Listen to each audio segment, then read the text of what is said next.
بربر بجا طور پر دعویٰ کر سکتے ہیں کہ اندلس کے فاتح وہی ہیں۔ آج آپ نے 2 بربر سرداروں کو سزا دی ہے۔ جو بربر حج کرنے کے لیے آئے ہیں وہ ان دونوں سرداروں کو ڈھونڈتے پھر رہے ہوں گے۔ کسی نہ کسی طرح انہیں پتہ چل جائے گا کہ آپ نے ان دونوں کو کہاں پہنچا دیا ہے۔ ٹھہرو، سلیمان بن عبد الملک نے کہا، میں نے عبدالعزیز بن موسیٰ کے متعلق تو سوچا ہی نہیں تھا، مجھے سوچنے دو۔ خلیفہ سلیمان بن عبد الملک کی سوچوں پر رونت اور ذاتی اقتدار کا نشہ طاری تھا۔ اس نشے میں کلثوم کے حسن و جمال اور ناز و ادا نے اضافہ کر دیا تھا۔ مسند خلافت پر بیٹھنے سے چند مہینے پہلے کلثوم اس کے حرم میں آئی تھی۔ یہ اس کے ایک دوست کا تحفہ تھا۔ کلثوم تو جیسے مردوں پر سحر طاری کرنے اور انہیں اپنے اشاروں پر نچانے کی تربیت یافتہ تھی۔ وہ آتے ہی سلیمان پر چھا گئی اور حرم کی ہر عورت کو اس نے اپنی لونڈی بنا لیا تھا۔ کلثوم کے حسن و ادا میں سحر تھا یا نہیں، وہ سحرکاری کی تربیت یافتہ تھی یا نہیں، اصل کمزوری سلیمان بن عبد الملک کی تھی۔ وہ عورت اور شراب کا رسیہ تھا۔ امت رسول صلی اللہ علیہ وآلہ وسلم کی بدقسمتی کہ وہ خلیفہ بن گیا۔ اپنے کردار کے مطابق اس نے خلافت کو شہنشاہیت کا رنگ دے دیا اور تاریخ کے روایتی بادشاہوں جیسے حکم جاری کر دیے۔ تاریخ اور نفسیات گواہ ہے کہ جس مرد نے اعصاب پر عورت کو سوار کیا وہ خود ہی تباہ نہیں ہوا، بلکہ وہ اگر اپنے خاندان کا سربراہ ہے تو اس نے پورے خاندان کو تباہ کیا، اور اگر وہ کسی ملک کا سربراہ ہے تو اس نے پورے ملک کو تباہ کیا۔ تاریخ اس بارے میں خاموش ہے کہ کلثوم سلیمان کی بیوی تھی یا حرم کی داش تھا۔ البتہ تاریخ بے شمار واقعات سناتی ہے جو سلیمان کو مطلق العنان اور سفاک بادشاہ ثابت کرتے ہیں۔ اس کی خلافت دراصل خلافت میں لپٹی ہوئی بادشاہی تھی۔ وہ بظاہر فریضہ حج ادا کرنے گیا تھا، لیکن شاہانہ جاہ و جلال اپنے ساتھ لے گیا تھا۔ اس کے حرم کی منظور نظر کلثوم اور کلثوم کی نوکرانیاں بھی اس کے ساتھ تھیں۔ خلیفہ کا محافظ دستہ اور جاسوس بھی اس کے ساتھ تھے۔ اس نے اللہ کے گھر میں بھی جا کر اپنا دربار لگا لیا تھا۔ اس شام جب اس نے 2 بربر سرداروں کو سزا دی تھی، وہ رات کو اپنے محلاتی خیمے سے نکلا اور اس جگہ چلا گیا جہاں موسیٰ رات گزارنے کے لیے لیٹ جایا کرتا تھا۔ اس کے ساتھ 2 محافظ اور 2 مشل بردار تھے۔ موسیٰ لیٹا ہوا تھا۔ اٹھ، اس نے موسیٰ کے پہلو میں پاؤں سے ٹھوکر ماری۔ ضعیف العمر موسیٰ بن نصیر بڑی مشکل سے اٹھ کر بیٹھ گیا اور اوپر دیکھا۔ تیری عقل ٹھکانے آ گئی ہے؟ سلیمان نے کہا۔ وہ 2 بربر بغاوت کرنے کی باتیں کرتے رہے اور تو انہیں روکتا رہا؟ تیرے ڈر سے نہیں ابن عبد الملک، موسیٰ نے آسمان کی طرف انگلی کر کے کہا، اللہ کے ڈر سے۔ مجھے اب بھی تیری خلافت کا کوئی ڈر نہیں، تیرا کوئی ڈر نہیں۔ سلیمان نے تنزیہ قہقہہ لگایا۔ بدبخت، سلیمان نے کہا، تو کیا سمجھتا ہے کہ میرے دل میں اللہ کا ڈر نہیں؟ نہیں، موسیٰ نے کہا، تو احکام الہی سے واقف بھی نہیں۔ قرآن کھول اور دوسرا پارہ پڑھ۔ اللہ کا فرمان ہے، حج کے دنوں میں اپنی عورتوں سے دور رہو، کوئی برا کام نہ کرو، کسی سے لڑو جھگڑو نہیں۔ جو نیک کام تم کرو گے وہ اللہ کو معلوم ہو جائے گا۔ سفر حج کے لیے زاد راہ ساتھ لے جاؤ اور بہترین زاد راہ پرہیزگاری ہے۔ پس اے عقل والو، میری نافرمانی نہ کرو۔ کیا تو ان احکام پر عمل پیرا ہے خلیفہ سلیمان؟ خلیفہ سلیمان اسے تنزیہ نگاہوں سے دیکھتا واپس چلا گیا۔ پھر حج بھی ہو گیا۔ حاجیوں کے قافلے واپسی کے سفر کو چل پڑے۔ خلیفۃ المسلمین سلیمان بن عبد الملک کا قافلہ بھی دمشق کو روانہ ہو گیا۔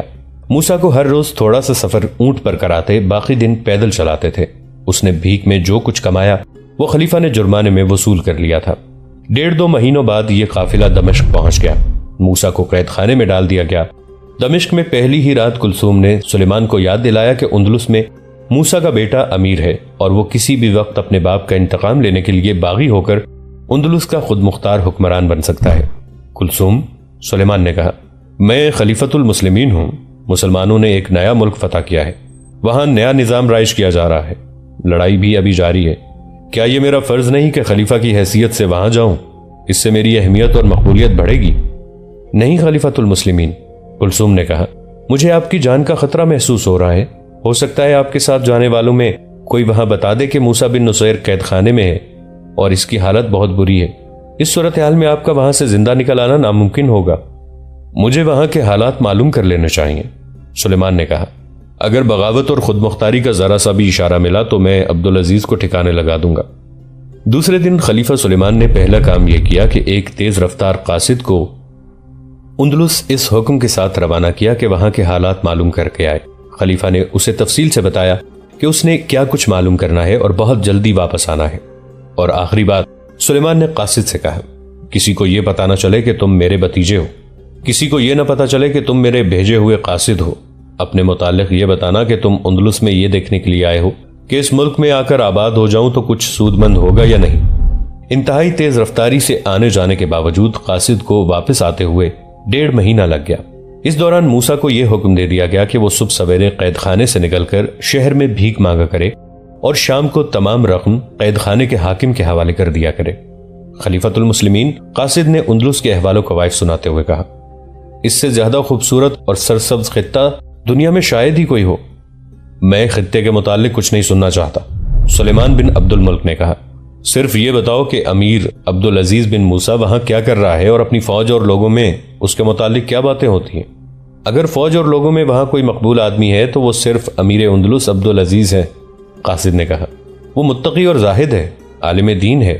عرب اور بربر تو اس کو عزت و احترام کی نگاہوں سے دیکھتے ہی ہیں، عیسائیوں میں بھی وہ نیک نام ہے۔ قاصد نے تفصیل سے بتایا کہ اس نے اندلس کے مقامی لوگوں کی فلاح و بہبود کے لیے کیا کچھ کیا ہے اور کر رہا ہے۔ امیر اندلس عبدالعزیز نے وہاں کے لوگوں کی کایا پلٹ دی ہے، قاصد نے کہا۔ وہاں دولت مند عیسائی غریب عیسائیوں پر حکومت کرتے تھے۔ وہاں انصاف اسی کو ملتا تھا جس کے پاس سونے کے سکے ہوتے تھے۔ زندگی کی ہر عیش، ہر سہولت اس طبقے کو حاصل تھی۔ امیر عبدالعزیز نے غریب عوام کو ایسی زندگی دی ہے کہ وہ نہ صرف پیٹ بھر کر کھانا کھاتے ہیں بلکہ انہیں وقار اور تکریم بھی حاصل ہو گئی ہے۔ موسیٰ بن نصیر کے بیٹے عبد الرحمن نے اندلس میں فتح کے فوراً بعد وہاں کے لوگوں کی بھلائی کے لیے جو کام کیے تھے ان کی تفصیل اس داستان کے آخر میں بیان کی جائے گی۔ یہاں صرف یہ بتا دینا ضروری ہے کہ خلیفہ سلیمان بن عبد الملک کچھ اور سننا چاہتا تھا۔ بربر عبدالعزیز کے متعلق کیا کہتے ہیں؟ خلیفہ نے قاصد سے پوچھا۔ خلیفۃ المسلمین کو معلوم ہوگا کہ سالار طارق بن زیاد کے ساتھ جو فوج اندلس کے ساحل پر اتری تھی وہ سب بربر تھے، قاصد نے جواب دیا۔ بربروں کو جو مال غنیمت ملا وہ ان لوگوں نے کبھی خواب میں بھی نہیں دیکھا تھا۔ امیر عبدالعزیز نے بربر فوج کو بہت زیادہ تعظیم دی ہے۔ موسیٰ بن نصیر بڑے لمبے عرصے سے افریقہ کا امیر تھا۔ اس نے بربر قوم پر ایسی نوازشات کی ہیں کہ وہ موسیٰ کو اپنا مرشد مانتے ہیں۔ میں اس وجہ سے بربر امیر عبدالعزیز پر اپنی جان و مال قربان کرنے کے لیے تیار رہتے ہیں۔ کیا وہاں کوئی ہمارا بھی نام لیتا ہے؟ خلیفہ سلیمان نے پوچھا۔ اگر خلیفۃ المسلمین اس گستاخی کی اجازت دیں تو زبان کھولوں، قاصد نے کہا۔ اجازت ہے، خلیفہ کی بجائے کلثوم نے کہا جو خلیفہ کے ساتھ لگی بیٹھی تھی۔ بے خوف ہو کر بات کرو خلیفۃ المسلمین، قاصد نے کہا۔ میں بہت سی سراؤں میں گیا، مسلمانوں کے ساتھ، عیسائیوں کے ساتھ، بربر مسلمانوں کے ساتھ باتیں ہوئیں، کسی نے دمشق کی خلافت کا نام نہیں لیا۔ میں مسجدوں میں گیا جو وہاں نئی نئی بنی تھیں، وہاں بھی کسی نے خلیفہ کا نام نہیں لیا۔ اگر نام لیا جاتا ہے تو امیر عبدالعزیز کا لیا جاتا ہے۔ کیا موسیٰ بن نصیر اور طارق بن زیاد کی بھی کوئی بات ہوتی ہے؟ خلیفہ نے پوچھا۔ یہ تو میں نے کئی لوگوں کو ایک دوسرے سے پوچھتے سنا ہے، قاصد نے کہا۔ وہ پوچھتے ہیں کہ موسیٰ بن نصیر اور طارق بن زیاد کہاں چلے گئے ہیں۔ خلیفۃ المسلمین، جس کسی کو پتہ چلا کہ میں دمشق سے آیا ہوں اس نے یہ ضرور پوچھا کہ موسیٰ اور طارق کیا دمشق میں ہیں، پھر یہ پوچھا کہ وہ کب واپس آئیں گے۔ میں نے وہاں یہ دیکھا ہے کہ اندلس کا خلافت کے ساتھ کوئی تعلق ہی نہیں۔ آپ کو وہاں جانا چاہیے خلیفۃ المسلمین۔ ہاں، خلیفہ سلمان نے کہا، ہمیں وہاں جانا چاہیے۔ اگر ہم نہ گئے تو ایک روز خطبے سے بھی ہمارا نام نکل جائے گا۔ تم جا سکتے ہو، کلثوم نے قاصد سے کہا۔ قاصد چلا گیا تو کلثوم نے سلمان سے کہا، آپ اندلس نہیں جائیں گے؟ کیا آپ نے قاصد کی اتنی زیادہ اور اتنی واضح باتوں سے اندازہ نہیں کیا کہ اندلس ایک روز خود مختار ملک بن جائے گا؟ کیا آپ بنو امیہ کی خلافت کو ختم کرنا چاہتے ہیں؟ کیا آپ موسیٰ کے خاندان کو خلافت کی گدی دینا چاہتے ہیں؟ نہیں، سلیمان نے کہا، میں موسیٰ کے خاندان کو ختم کر کے مروں گا۔ موسیٰ کو یہ اختیار کس نے دیا کہ وہ ایک نئے مفتوحہ ملک کا امیر اپنے بیٹے کو مقرر کرایا ہے؟ کلثوم نے کہا، موسیٰ کو ختم کر دینے سے اس کا خاندان تو ختم نہیں ہو جائے گا، اس کی نسل ختم ہونی چاہیے۔ ابو حنیف کو بلاؤ، سلیمان نے کہا۔ کلثوم چل پڑی۔ تم کہاں جا رہی ہو؟ سلیمان نے اسے روکا۔ دربان کو بھیجو۔ ابو حنیف کو آپ کے حضور لانے کے لیے مجھے ہی جانا چاہیے، کلثوم نے کہا۔ وہ آپ کے حکم کے انتظار میں یہیں بیٹھا ہے۔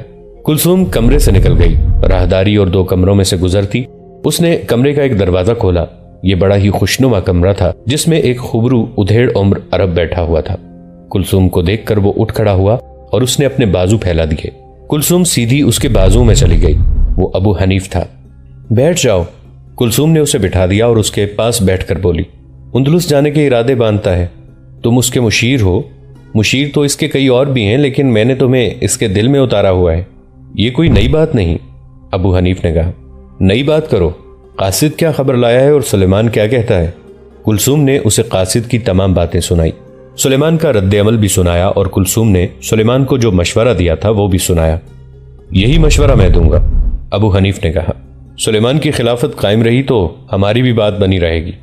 یہ بھی یاد رکھ کلثوم، اندلس سے جو لونڈیاں اور کنیزیں موسیٰ بن نصیر نے سلیمان کو تحفے کے طور پر دی تھیں، ان میں ایک سے ایک بڑھ کر خوبصورت ہے۔ ان عیسائی لڑکیوں کے دماغ بہت تیز ہوتے ہیں۔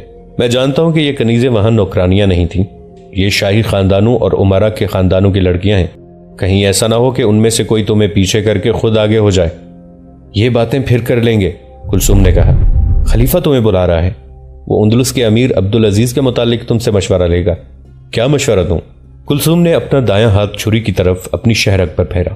فوراً جاؤ، کلثوم نے کہا، وہ تمہارا انتظار کر رہا ہے، اسے اندلس جانے کا مشورہ نہ دینا۔ ابو حنیف تیز تیز چلتا خلیفہ کے کمرے میں چلا گیا اور دونوں سرگوشیوں میں باتیں کرنے لگے۔ اس دن کے پچھلے پہر دمشق سے ایک قاصد اندلس کی طرف جا رہا تھا۔ وہ ایک تحریری پیغام لے کر جا رہا تھا۔ پیغام چمڑے کی تھیلی میں بند کیا گیا تھا اور تھیلی کا منہ ابو حنیف نے خلیفہ سلیمان کی موجودگی میں سر بمہر کیا۔ پیغام ابو حنیف کے ہاتھ کا لکھا ہوا تھا اور خلیفہ سلیمان نے لکھوایا تھا۔ قاصد کا نام جو تاریخ میں آیا ہے وہ ابو النصر ہے۔ یہی قاصد سلیمان سے پہلے خلیفہ ولید بن عبد الملک نے موسیٰ کو اندلس سے بلانے کے لیے بھیجا تھا۔ ابو نصر ایوان خلافت کا قابل اعتماد عہدیدار تھا۔ اب سلیمان نے اپنا پیغام اندلس بھیجنے کے لیے ابو نصر کو دیکھ کر کہا، تم جانتے ہو کہ ہمارے بڑے بھائی ولید تم پر کتنا اعتماد کرتے تھے۔ تمہارا وہ اعتماد اب بھی قائم ہے۔ یہ پیغام راستے میں نہ کھلے، اس کے ضائع ہو جانے کا خطرہ ہو تو تھیلی کی مہر توڑ کر اس پیغام کو جلا دینا یا اپنے منہ میں ڈال کر نگل لینا، کسی اور کے ہاتھ نہ جائے۔ ایسے ہی ہوگا امیر المومنین، ابو النصر نے کہا۔ ایک اور بار پھر سن لو، خلیفہ سلیمان نے کہا۔ یہ پیغام حبیب ابن عبیدہ کے ہاتھ میں جائے، کسی اور کو پتہ نہ چلے کہ کوئی پیغام لائے ہو۔ باقی سب کچھ تمہیں سمجھا دیا ہے۔ ابھی اندلس کا دارالحکومت طلیطہ تھا، امیر عبدالعزیز طلیطہ ہی میں تھا۔ ابو النصر رات کو طلیطہ کے مضافات میں پہنچا۔ قلعے کے دروازے بند تھے، اسی لیے اسے رات شہر سے باہر گزارنا پڑی۔ صبح دروازے کھلے تو وہ شہر میں داخل ہوا۔ اس نے اپنا حلیہ اور لباس بدل لیا تھا جس میں وہ عرب لگتا ہی نہیں تھا۔ وہ پہلے بھی یہاں آ چکا تھا، اس لیے مختلف اور اہم جگہوں سے وہ واقف تھا۔ اسے یہ بھی معلوم تھا کہ حبیب ابن عبیدہ کہاں رہتا ہے۔ مورخوں کے مطابق حبیب ابن عبیدہ فوج کے کسی اعلیٰ رتبے پر فائز اور ان دنوں وہ انتظامیہ میں تھا۔ شاید اسی لیے تاریخ میں اس کے نام کے ساتھ امیر لکھا گیا ہے، امیر حبیب ابن عبیدہ۔ ابو نصر اس کے گھر پہنچ گیا۔ اس وقت حبیب کا ایک رفیق کار زید بن نابا اس کے پاس آیا بیٹھا تھا۔ خادم نے اسے اطلاع دی کہ ایک آدمی اس سے ملنا چاہتا ہے۔ حبیب باہر آیا۔ کون؟ حبیب نے ابو نصر کو بڑی غور سے دیکھ کر کہا، کیا تم ابو نصر نہیں ہو؟ کسی کے لیے خلیفہ کا پیغام لائے ہو؟ صرف تمہارے لیے، ابو نصر نے کہا۔ خلیفہ کا کوئی خاص اور خفیہ پیغام ہے، حکم ہے کہ کسی اور کو پتہ نہ چلے کہ میں پیغام لے کر آیا ہوں۔ پیغام لے لو، مجھے چھپا لو، میں جواب لے کر چلا جاؤں گا۔ حبیب ابن عبیدہ نے اس سے تھیلی لے لی اور اپنے خادم سے کہا کہ اس مسافر کو الگ کمرے میں رکھے اور اس کے کھانے پینے کا بہت دھیان رکھے۔ اپنے کمرے میں جا کر زید بن نابا کے سامنے حبیب نے تھیلی کھولی اور پیغام نکالا۔ پڑھتے پڑھتے اس کے ہاتھ کانپنے لگے۔ پیغام لمبا نہیں تھا۔ مورخ دوزی اور سکاٹ لکھتے ہیں کہ پیغام حبیب ابن عبیدہ کے ہاتھ سے گر پڑا اور اس کی آنکھوں سے آنسو بہ نکلے۔ پیغام زید نے اٹھا لیا اور پڑھنے لگا، امیر اندلس عبدالعزیز کو قتل کر دو۔ زید نے پیغام پڑھا، اور اس کا سر دمشق بھیج دو اور کسی کو پتہ نہ چلے۔ ابن نابا، حبیب نے کہا، تم جانتے ہو موسیٰ بن نصیر کے ساتھ میری دوستی کتنی گہری ہے، میں اس کے بیٹے کو کس طرح قتل کرواؤں گا؟ نہیں، یہ کام مجھ سے نہیں ہو سکے گا۔ پھر خود مرنے کے لیے تیار ہو جاؤ۔ زید بن نابا نے کہا، اس خلیفہ کا حکم نہیں مانو گے تو وہ تمہیں اور تمہارے خاندان کے بچے بچے کو قتل کرا دے گا۔ قتل سے پہلے تمہیں قید خانے میں بند کر کے اتنی اذیتیں دے گا کہ دن رات میں کئی بار مرو گے۔ کیا تم میرا ساتھ دو گے؟ حبیب نے پوچھا۔ کہو گے تو ضرور دوں گا، زید نے کہا۔ ابن عبیدہ، تمہیں خلیفہ کا یہ حکم ماننا ہی پڑے گا۔ ان دونوں کے درمیان بہت سی باتیں ہوئیں۔ تقریباً تمام یورپی اور مسلمان مورخوں نے لکھا ہے کہ حبیب ابن عبیدہ کی دوستی موسیٰ کے ساتھ تو ضرور تھی، لیکن مرحوم خلیفہ ولید اور اس کے بھائی سلیمان بن عبد الملک کے حبیب ابن عبیدہ پر اور اس کے خاندان پر ایسے احسانات تھے جنہیں وہ فراموش نہیں کر سکتا تھا۔ دوستو، آج کے لیے اتنا ہی۔ اسی کہانی کی اگلی قسط کے ساتھ بہت جلد حاضر ہوں گے۔